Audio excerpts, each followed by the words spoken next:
Hello, beautiful people, and welcome back for your full moon and Capricorn transit update reading. The full moon stations exact on June 29th at 7:57 p.m. Eastern Time, and it will station exact at 8 degrees Cancer for the sun and 8 degrees Capricorn for the moon, respectively. Now, in terms of the Capricorn full moon, Cancer season in general has a lot of emphasis on the moon cycles, just considering we will have 5 phases of the moon rather than 4. We will have a first quarter moon in Libra on the first day and on the second to last day of Cancer season. So Capricorn, the full moon Capricorn, is one of the 5 moon phases that we will move through during Cancer season.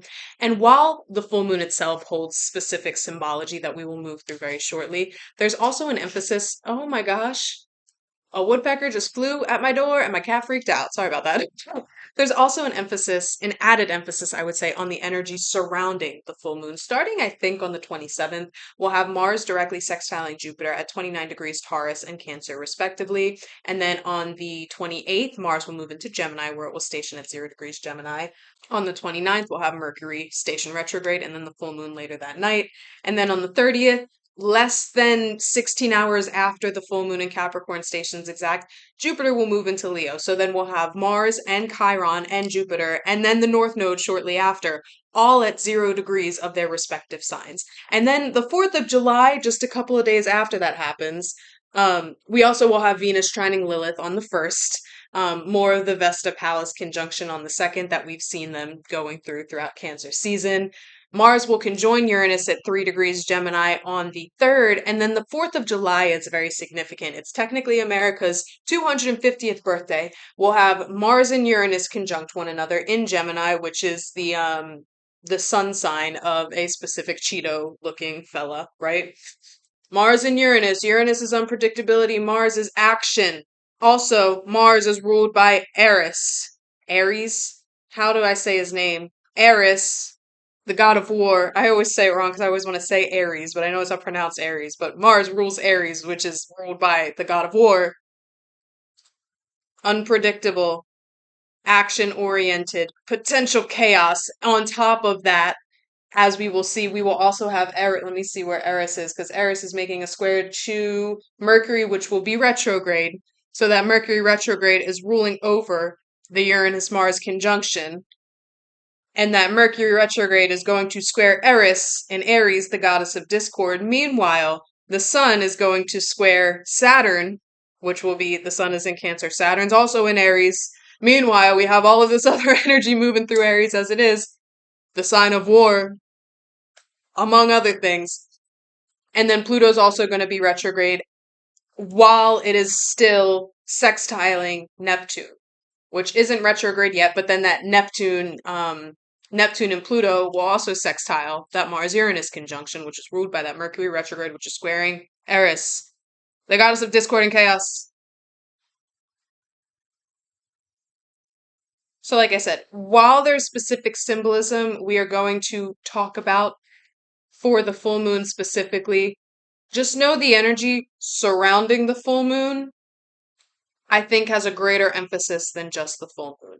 I highly recommend you go back and watch my Cancer season reading if you didn't yet.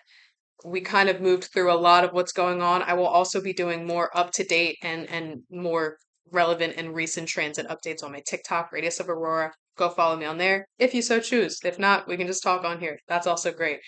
But yeah, again, I think there's more of an emphasis of the energy surrounding the full moon than the full moon itself. And as always, I'm looking at my notes over here in case you're wondering why I keep glancing ominously to the side. Looking at my notes. But even in the aspects for the full moon, there are not many direct aspects, which is the first moon phase, full and new moon phase, full and new moon cycles, where we're not having crazy, insane exact aspects. And again, I think it's because the energy here is less direct. And it's less about the moon itself and more about what is happening, not only behind the scenes, because I feel like a lot of it's going to be happening in our faces. But I think what's fascinating here is that as we lead up to the full moon, the energy will be more covert. Even though we're waxing, when the energy is getting bigger, it's supposed to be getting more in our face. I actually think we're going to see a greater emphasis of the overt energy of what's happening after the full moon, as the energy starts to, or as the moon cycle starts to wane, which is when we are meant to go more internally. But because we're going to have Pluto retrograde because Mercury will be retrograde ruling over that Uranus-Mars conjunction on the 4th of July specifically, And Mercury stations retrograde just about 6 hours before the full moon in Capricorn stations exact. And Mercury will be like slowing down vastly in the days leading up to that full moon in Capricorn. So there's this like there's this slowing down. It's becoming more intentful, having more intention behind your actions because that slowing down and going within is kind of like more of that Mercury ruling over the Mars Uranus aspect there. But especially while just before the new, or just as the new moon, just as the full moon stations exact, excuse me, Mars at 0 degrees, Chiron at 0 degrees, the node's getting very, very close to 0 degrees. 0 degrees is a critical number. And just as the moon stations exact, Jupiter will be at 29 degrees in Cancer in the sign opposite of the full moon. Like I said, there's a lot going on here. There's a lot going on here. And also at the time of the moon is going to be making a somewhat loose conjunction with Pholus with a 3 degree, just over a 3 degree orb. And Pholus in our charts, I actually just made a TikTok video about Pholus today, but well, about Chiron, but Pholus is involved in that story. But Pholus in our charts represents those split second decisions that we make in our lives, where maybe we're teetering between two choices and we're not sure, but we just say, you know what, fuck it, I'm going to choose this thing anyway. And the unavoidable consequences of those split second decisions, the consequences of our actions that ultimately change the trajectory of our lives, right? Because Pholus's one decision is ultimately what led Chiron to die, what led Chiron to give up his immortality because of the deep and unavoidable pain that he was suffering because of the arrow that was soaked in the Hydra's venom that Heracles shot to try to kill the other centaurs that were going fucking crazy. Chiron was an accidental casualty of that whole story. And it's because Pholus decided, against his better judgment, you know what? Yeah, I'll have some wine with my good buddy Heracles to celebrate his fourth labor being completed. He did it, his intuition was telling him maybe it's not a great idea because these centaurs are fucking wild. They will never give up an opportunity to get fucking crunk. He took that for granted, though. He said, you know what? I think we're far enough away. I think we're in our own business. I think nobody will want. Yeah. And technically, because of Pholus's one decision, Chiron died. The immortal god, the immortal master of healing, I should say, died. But also, Prometheus was saved. You know, and that's the thing with Pholus. I think in the astrological community, when we are focusing on Pholus, it's focused on the negative consequences of our actions. When in reality, it's just about sometimes our split second decisions can lead us on the path of our greatest fulfillment, of our greatest dreams and desires. But I think in terms of this full moon, and again, the conjunction begins when the full moon station's exact. So it's just in the hours following the full moon is when the moon will be directly on top of Pholus, which will also be retrograde. So at the time of this full moon, Pholus, who is playing a part here, will be retrograde. Oh, and it's going to be directly on top of my natal Jupiter. Love that. You know what? We're gonna lean into the luck aspect of Jupiter, right? We're on the ups that day. I'm calling it just because I need it. I need a win here. But Pholus is retrograde. Pluto is retrograde. Juno is retrograde. Da da da da. Mercury will be retrograde just hours before. Neptune not yet retrograde. I think those are the only ones. But Pholus, Juno, Pluto, and Mercury. Split second decisions altering the trajectory of your life. The idea of matrimony and divine union and partnership. And essentially, Juno is also the divine union of yourself within, like the two wolves within you, you know? Pluto is death and destruction in order to usher in rebirth, the forest fire that burns everything down so the forest can grow twice as ripe in the future. And Mercury, our intellect and our cunning and our awareness and our understanding of self and the world and ourselves in the world, ruling over again that Uranus Mars aspect, the Uranus Mars conjunction, which that's not until the 4th of July, but at this point, ruling over a 0 degrees Mars, technically they are still conjoining because Mars will be at 0 degrees, Uranus is at 3 degrees. That's well within 5 degrees. And Ceres will also be in Gemini. So it's like the divine mother, the matrimonial, the fertile, the harvest. This full moon, while it is in an earth sign, while it is in Capricorn, expect expect less groundedness. Expect the chaos of Eris terrain. Expect the unexpected of if I make this decision, quite literally anything can happen. That's emphasized by Uranus being in Gemini just by itself. But especially with the moon passing over Phallus and with all of the energy surrounding the full moon, both before and after, expect anything to happen. Even if you're type A, you plan meticulously, you have, option A through Z and a half, just in case anything were to go a little bit astray. Sometimes it's beyond our scope of what we can predict. And I want to emphasize again, it's not always a bad thing, but I think just in terms of where we are today in the world, it's feeling a bit more ominous leaning. And I'm not saying this to scare you. I'm not saying this so you like bunker up and go full on like doomsday prepper, I'm saying this so you are aware.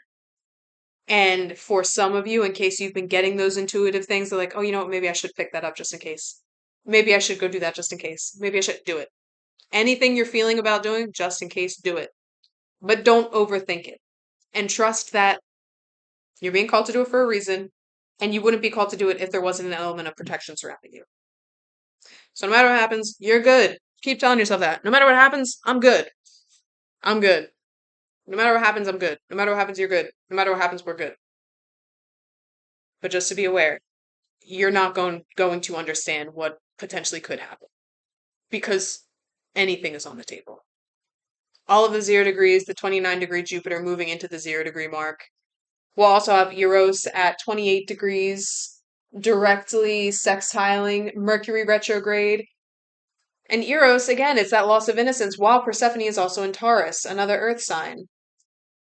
It's that loss of innocence that helps you understand yourself and your power and your personal awareness more readily, more acutely.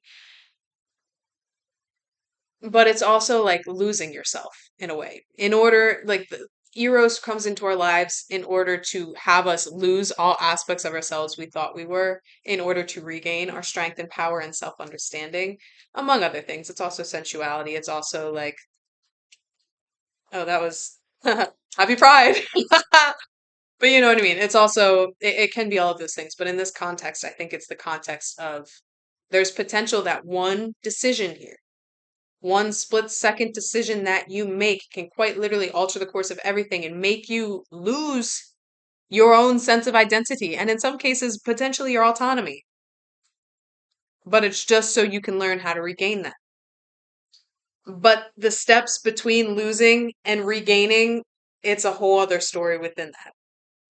And that's what this moon in Capricorn represents. And I highlight, I don't know, what is that? Because I said in big letters, including critical endings.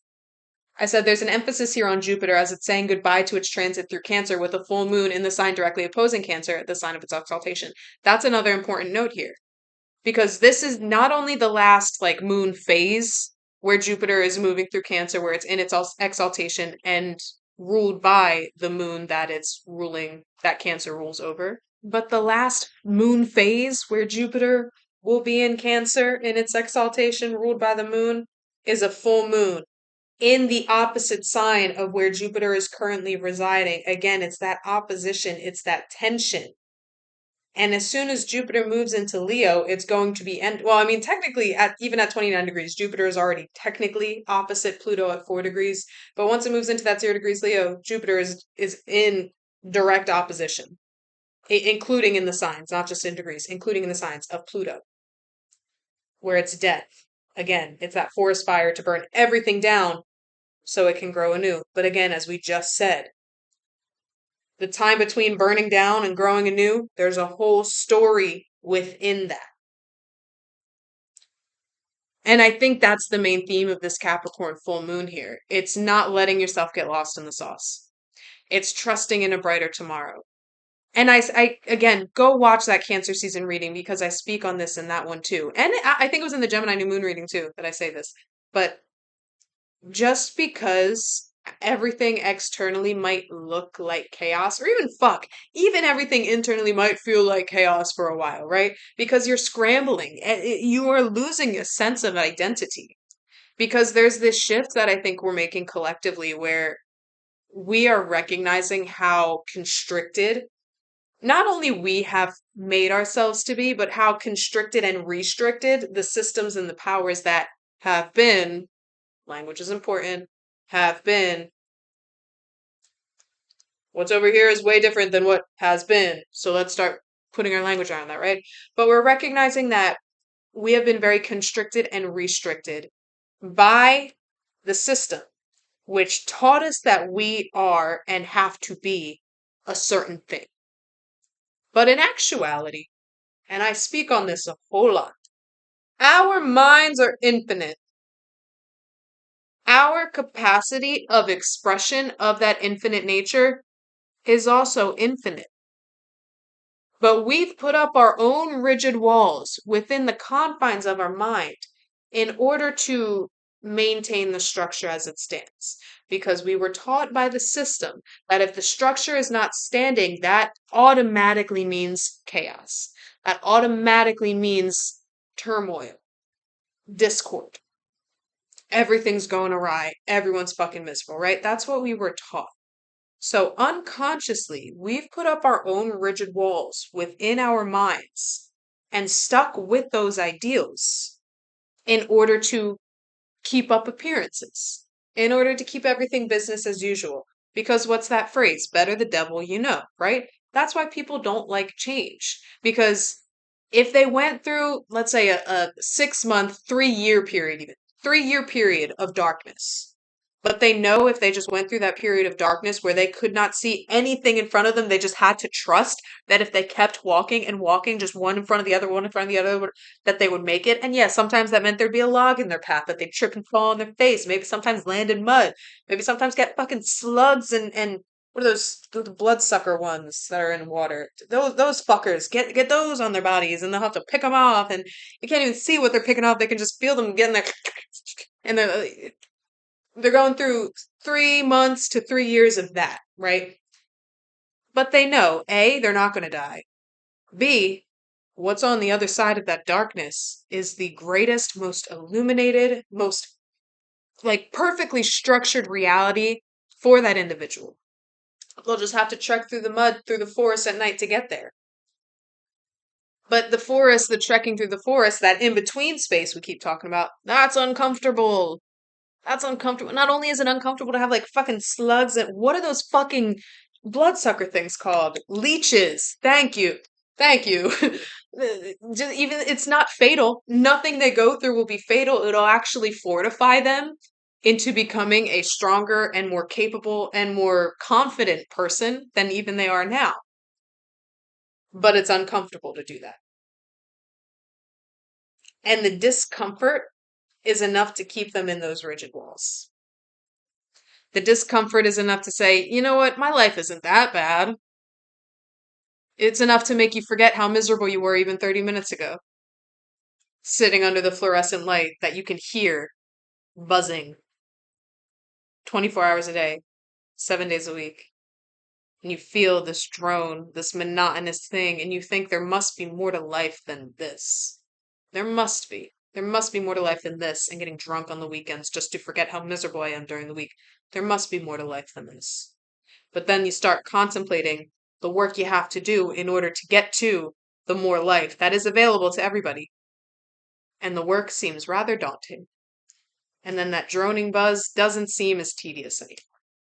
And you go back into that lulled sense of existence. That's kind of the choice point I think this Capricorn moon represents. And again, going back to the 5 phases of the moon that I spoke on that we'll have throughout Cancer season, I had a really good analogy where I always say don't sleep on the quarter moons. People put a lot of emphasis on on the full moon and the new moon. And I guess this channel also does that because I do videos on the full and the new moon. But the quarter moons are just as significant because the quarter moons are what I equated to like the base camps when people are hiking Everest, which I don't recommend doing. Highly unethical practice to hike Mount Everest. Weirdo behavior. Hike Kilimanjaro. Hike Kilimanjaro. Come on, don't hike Everest. Value yours and the lives of others. Don't hike Everest. But if you do plan to ever do that, or if you have any knowledge of that, there are base camps that either you can hike to, and that's where you decide you'll end your hike there, or you can use the base camps as stops along the journey to the peak of Everest. And that's kind of what the quarter moons represent, right? It's the first quarter moon, it's that first stop from the new moon to the full moon. That first quarter moon in Libra on the first day of Cancer season. That's going to be the stop from the Gemini new moon. All of the intentions you set, all of the goals you made, even if it was just internally. I want to read one book in the 2 weeks from the Gemini new moon to the Capricorn full moon. You get to the first quarter moon and you realize, oh, I have only read 3 pages of that book and then I haven't touched it since.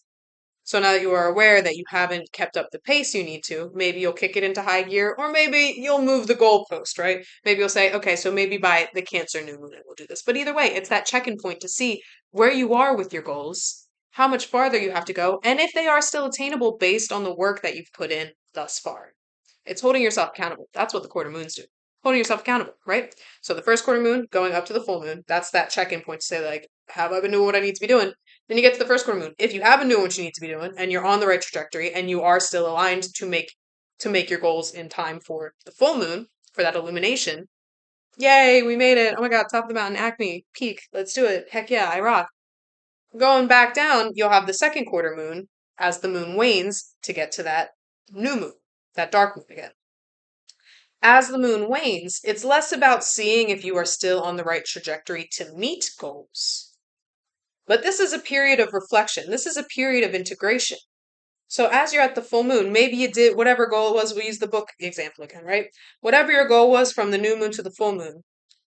I'm going to read one book from this in the 2 weeks between the new moon and the full moon. You got halfway here. You read 3/4 of the book. And then you even finished the book before the full moon is even station exact. Yay, illumination again. Beautiful. As the moon wanes, that second quarter moon is less about checking in to see where you are with your goals, but seeing how the wisdom and awareness of the first hike up and down, how the wisdom and awareness has integrated. Now, if you met all of your goals, this is more for rest and recognition and a reset so you can set new goals for that new moon leading up to the full moon. If you didn't meet your goals, that's a great time to be honest with yourself and hold yourself accountable and see what, if anything, you can and are willing to change once you get to the new moon in order to start going back up the peak from the next new moon to the next full moon. But that's what the quarter moons are so important. And that's why I think that with all of this energy surrounding the Capricorn full moon during Cancer season, the fact that we have 2 first quarter moons in Libra, which does not happen often. You get four phases of the moon, like New Girl. You get one wife. You get 4 phases of the moon. Not for Cancer season, not for the season ruled by the moon. She said, I would like 2 here. And again, in the energy of the cardinal signs are about leadership. But the thing with cardinal signs, equating them to the cardinal directions don't face a certain direction knowing that people will be guided towards that direction. They just face that direction because it's what they know. They feel it innately within them that this is what I need to do. And if I do what I need to do, then I'm doing what I need to do. And whatever happens in consequence of that is just meant to happen. But I'm doing what I need to do because I know it's what I need to do. That's the energy of the cardinal seasons too. People with heavy cardinal signs they're not leaders because they think what they're doing will make for a great leader, right? They're doing what they need to do because they know they need to do it. And then whatever falls in line behind them to follow the path that they're carving out with a machete, that's just meant to happen. And that's not their business. That's not their business because they're just doing what they need to do. And with both of the first quarter moons being in Libra, the sign of justice and the balancing of the scales and harmony and union and partnership. While we are passing through America's 250th birthday, where we'll have Mars and Uranus conjunct one another, Pluto retrograde in Aries, which is making a trine to that Mars-Uranus conjunction, also sextiling Neptune. Just about a month, not even a month, just about a couple weeks before we hit that cradle, where Jupiter's involvement and Juno's involvement makes for a whole other story. And then again with the moon passing over Phallus in the cardinal sign of Capricorn, which is about getting down to fucking business. One small decision can alter the trajectory of your life and the lives of others and the lives of people you admire and care about. Again, if we go back to Phallus and Chiron, one small decision can alter the trajectory of your lives and the lives of others.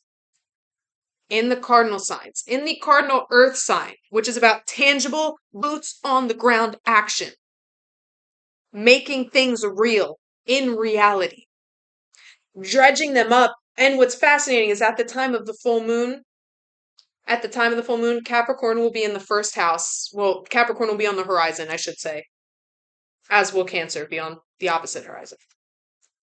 And Libra is going to be at the peak, high in the sky, where Aries will be down below. Aries is going to be on our fourth house cusp as a collective. The sign of war, the sign of the sign of impulsivity, residing at our roots. But if we think about it again, going back to Libra being at the top, the roots of war can sprout not only seeds, the seeds of war can sprout flowers of justice and harmony and balance. I love that metaphor. The seeds of war can still sprout harmony and justice and balance. The seeds of war can still sprout harmony and justice and balance, not only within you, but within the collective. I love ADHD because I'm just remembering I never finished my point from earlier. We're getting back to it.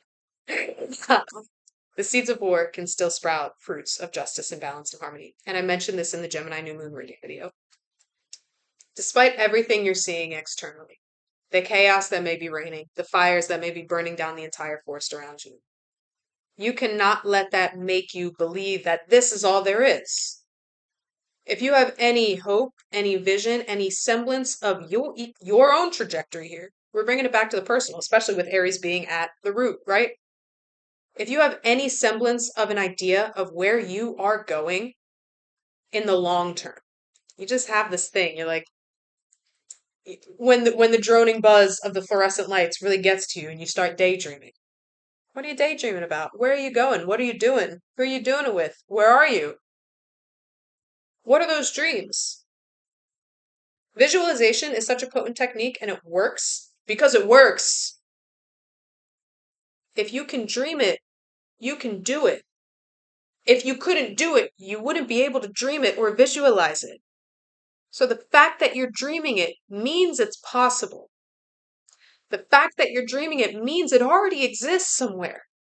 Whether you want to believe in other dimensions or maybe just further down the timeline, maybe you're daydreaming parts of your future. The fact that you can dream it means it's possible. You cannot achieve what you cannot see. So if you can see it, you can achieve it. If you can see it, you can achieve it. So if everything is burning down around you, but you have this vision, you have this daydream that you can feel internally. No, this is what I'm meant for. I'm not meant for this droning. I'm not meant for this droning buzz. I'm meant for this thing that I can see and feel so clearly. If everything's burning down around you, but you can still see and feel yourself in this thing, that means not only does that mean it's possible, but that means the conditions must be met globally in order to achieve that. Which means that the seeds of war can sprout flowers of peace and harmony and justice and togetherness. That means the chaos that we're seeing externally is not the end. The cycle, the wheel must always spin. As within, so without, as above, so below, the wheel must always turn. The cycles must always adjourn to begin anew. So if you can see it, but all you're seeing physically is this fire, trust that the fire must burn itself out eventually. And then what happens after that? We rebuild, we regrow, we replant. I have full body chills right now. And again, my eyes just keep going back to Phallus. My eyes just keep going back to Phallus. And going back to Eros and Mercury. So I'll have Psyche at 24 degrees Cancer. Mercury will be at 26 degrees Cancer. Jupiter will be at 29 degrees Cancer. The Sun will be at 8 degrees Cancer. That's at the exact time of the full moon. And if we go back to the Gemini new moon, Psyche and Mercury conjoin one another on top of each other within 2 minutes, not 2 degrees, within 2 minutes of one another at 18 degrees and 32 minutes and 18 degrees and 34 minutes. So Mercury kind of went ahead of Psyche. Mercury's going to pass back over Psyche, which will bring us back to maybe a passing thought or an idea or even just a moment of bliss, a moment of clarity that you may have experienced during that Gemini new moon when there were 13 quintiles in the sky at the time that new moon stationed exact. 13 quintiles. We only have 3 for this full moon. The Sun will quintile Eris. The Sun quintiles Eris on the full moon, and then 5 days later, she'll square Eris on America's birthday. Sun quintile Eris. The sun is illumination. The sun is our outward expression. The sun is who we present ourselves to be to the world, and sometimes to ourselves. The sun, in a way, represents those walls of expression that we put in our minds. And we have told ourselves, this is me. Anything outside of the walls is not me. A sun quintiling Eris gives you the innate gift of perception and expanded awareness of your truth through chaos. A sun quintile Eris takes that grenade we talked about during the Cancer season reading. Takes that grenade, throws it over the walls so it plops right to where you're standing. And you see it at first, you're like, what is that? And as you lean in closer to take a closer look and become aware of what it is, at the very moment you become aware of what it is, you say, oh no. Boom! Everything fucking explodes, including those rigid walls of your own belief system, of who you believe yourself to be. Chaos will reign in order to show you you are much more than you're giving yourself credit for on this Capricorn full moon. And what you do after that, the decision you make after that, is going to adjust the trajectory of your life moving forward. For better or for worse, because it's your choice. It's your choice. The other 2 quintiles we have are kind of in that same realm, right? Pluto will make a quintile aspect to both Pallas and Vesta, who will be conjoining one another at 17 degrees Aries. We spoke a lot about Pallas and Vesta in the Cancer season reading, and even before then, but especially them coinciding together because they're with each other all throughout Cancer season. 17 degrees also. 17 is the star in the tarot, but Pallas is akin to Athena.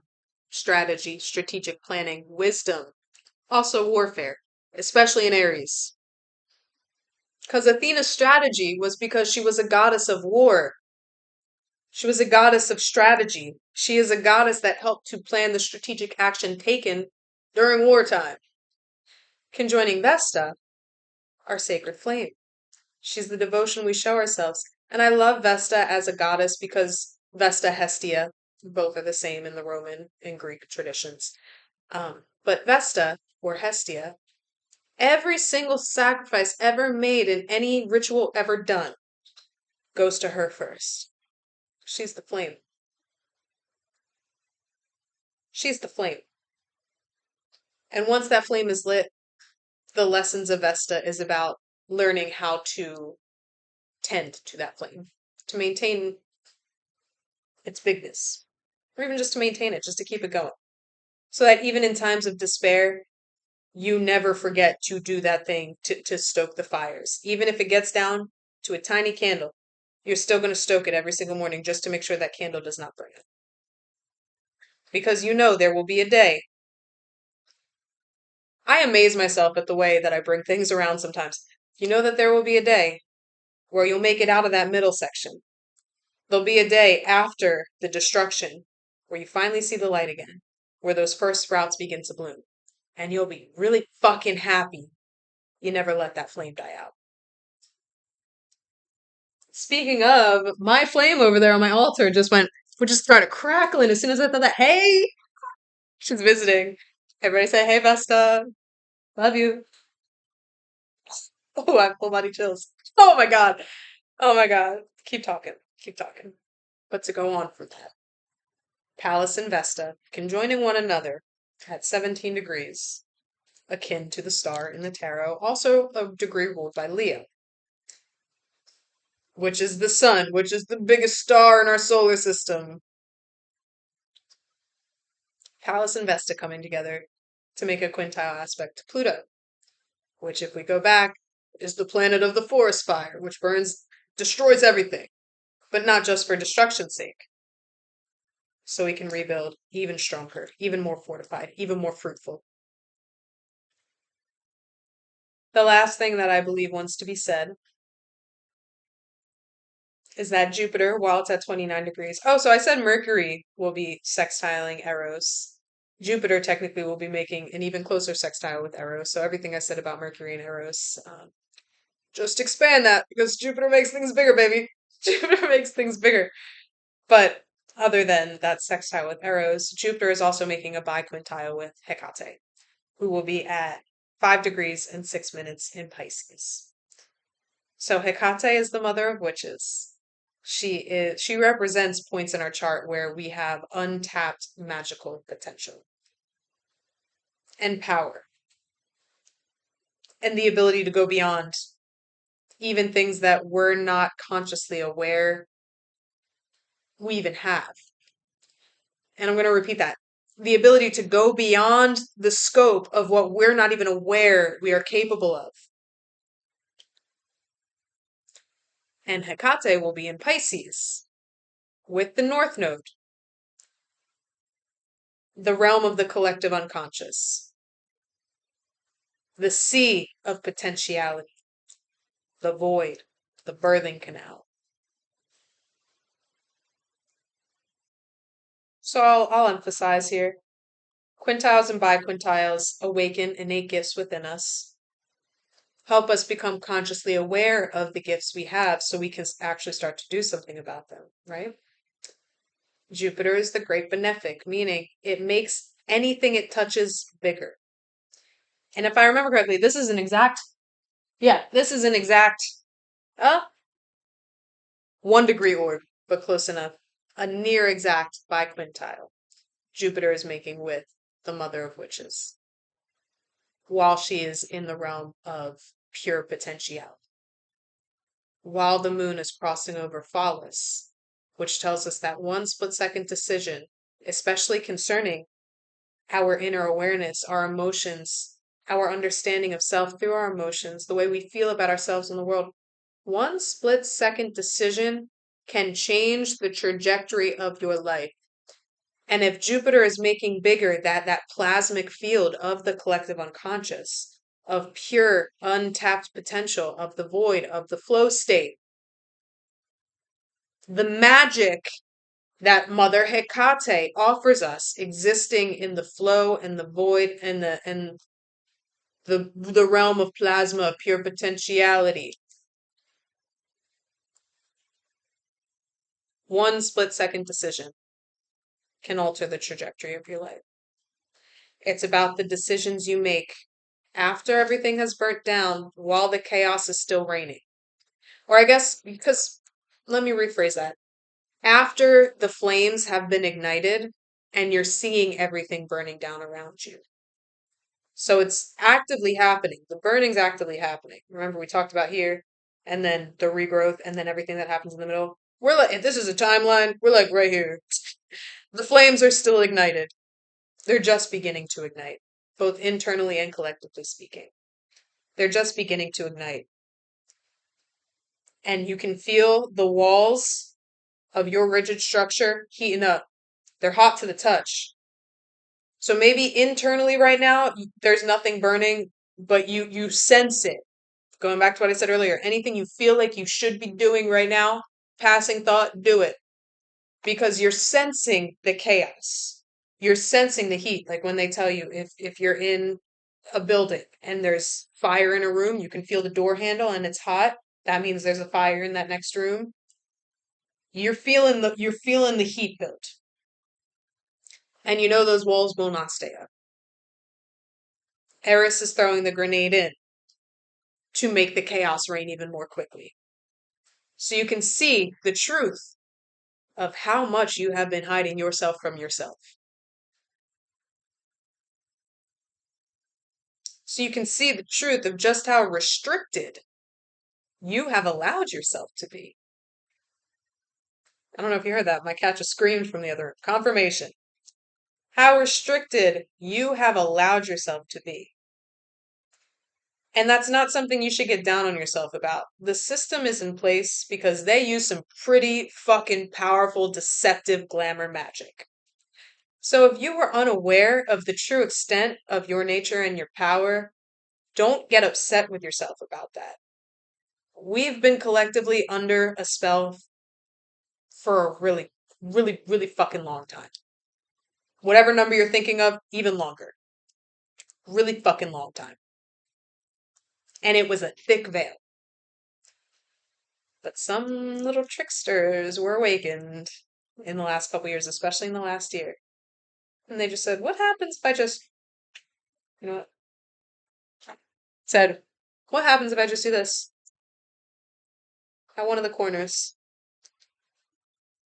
And then as the flame caught and then started to trickle out, they just sat and watched it, and their smile grew. And then they walked away. And while, yes, collectively now we get to reap the consequences of that, I will go back to what I said at the beginning. Consequences aren't always bad. Consequences are just reactions. Every action has an equal and opposite reaction. Is that what an opposite has an equal or opposite reaction? It's not always the truth. Has an equal. I don't. Is opposite the word? I'm talking to you like you can reply to me. Reply in the comments if you get this far. I don't. It's equal and opposite reaction. That doesn't sound right to me because it's not always opposite. Equal or opposite? Because I guess equal would be the same or opposite. So it's the spectrum. Anyway, anyway, we're left to deal with the consequences of that, right? But again, consequences aren't always negative. And one split second decision can alter the trajectory of your lives and the lives of others. So be very conscientious about what you're choosing moving forward. And recognize the true extent of the self within the chaos.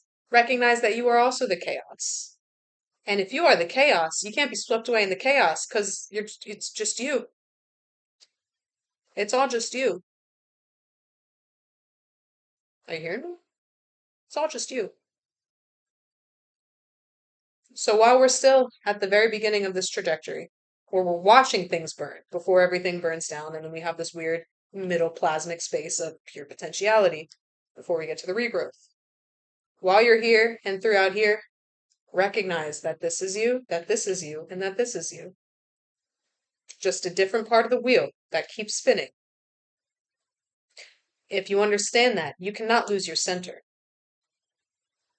And remember, sometimes the seeds of war sprout flowers of peace and justice and unity and harmony. So if you are the seeds of war, you are also capable of sprouting those flowers. Don't let yourself get swept away in this. It's all you. It's all you. Hold that vision. Hold that vision that you know is possible. Hold that vision that haunted you for a very long time while you were forcing yourself to stay in the comfortable drone of the buzzing fluorescent lights. Hold that vision through every action, through every thought, through every breath, through every moment, through every impact, through every intent. Hold that vision.